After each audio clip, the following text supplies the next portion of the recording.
পুজো দিতে আমি বরাবরের জন্য একটু বেশি ভালোবাসি, আর সকালে উঠে পুজো দিলে যেন মনের ভিতর একটা আলাদাই শান্তি আসে। তাই আমি সবসময় চেষ্টা করি সকালে উঠে আগে পুজোটা দিয়ে নেওয়ার। তো হ্যালো এভরিওয়ান, আমার ছোট্ট সংসার আরও একটি নতুন ব্লগে আপনাদের সকলকে জানাই অনেক অনেক স্বাগত। সকালে ঘুম থেকে ওঠার পর বাসি কাজ শেষ করে প্রথমে আমি স্নান করে পুজো দিয়ে নিয়েছি।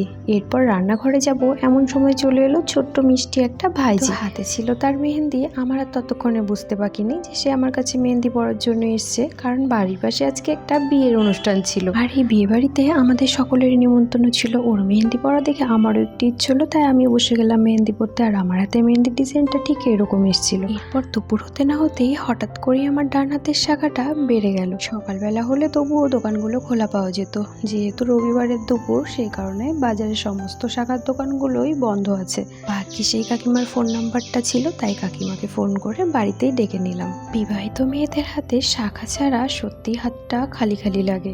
শাখা জোড়া একটু ছোটই ছিল, ভেবেছিলাম পড়তে গেলে হয়তো অনেকটা ব্যথা পাবো, কিন্তু না, এতটুকুও ব্যথা লাগেনি শাখাগুলো পড়তে। অনেক সহজেই শাখাগুলো হাতে উঠে গেছিলো। আর শাখা জোড়া পরার পর আমার হাতটা কেমন লাগছে সেটা অবশ্যই তোমরা আমাকে বলো। শাখা পরে আস্তে আস্তে এদিকে দেখি ওরা অলরেডি জল ভরার জন্য বেরিয়ে গেছে। তো আমরা একটু পিছিয়ে পড়েছিলাম, যার জন্য টানা পায়ে হেঁটে ওদেরকে ধরে নিলাম।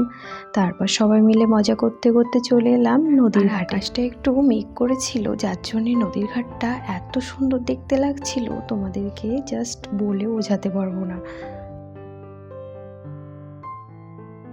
বাড়ির কাছাকাছি হলেও নদীতে কিন্তু সবসময় আসা হয় না। আজকে বিয়ের জল ভরার জন্য আবার অনেক দিন পর নদীতে আসা। বিয়ে বাড়ি মানে তো হাসি ঠাট্টা মজা, আর সাথে অবশ্যই নাচ গান থাকবে। এদিকে জল ভরে বাড়িতে আসতে না আসতে আমার উপর পড়ে গেল একটা বড় দায়িত্ব। একটা মেয়েরই কিন্তু এই বিয়ের দিন নিয়ে অনেক স্বপ্ন থাকে, কিংবা এই বিয়ের দিনে কেমন সাজবো, এগুলো সব ধরনের প্ল্যান আগের থেকেই করা থাকে। আর বিয়েতে ব্রাইডাল মেকআপ হবে এটাই তো স্বাভাবিক, কারণ এখন বিয়ের অনুষ্ঠান বলো আর সাধের অনুষ্ঠান বলো বা মা হওয়ার সেই প্রথম অনুভূতি বলো, সব কিছু কিন্তু এই ব্রাইডাল মেকআপ আর ফটোশ্যুটের মাধ্যমে আমরা স্মৃতিগুলোকে ধরে রাখার চেষ্টা করি। আর যেখানে ব্রাইডাল মেকআপ ছাড়া তো আমরা কোনো অনুষ্ঠানের কথা ভাবতেই পারি না। কিন্তু এখনও এরকম অনেক গ্রামের মানুষ আছে যাদের স্বাদ থাকলেও সাধ্য হয়ে ওঠে না একজন মেকআপ আর্টিস্টকে বুকিং করার।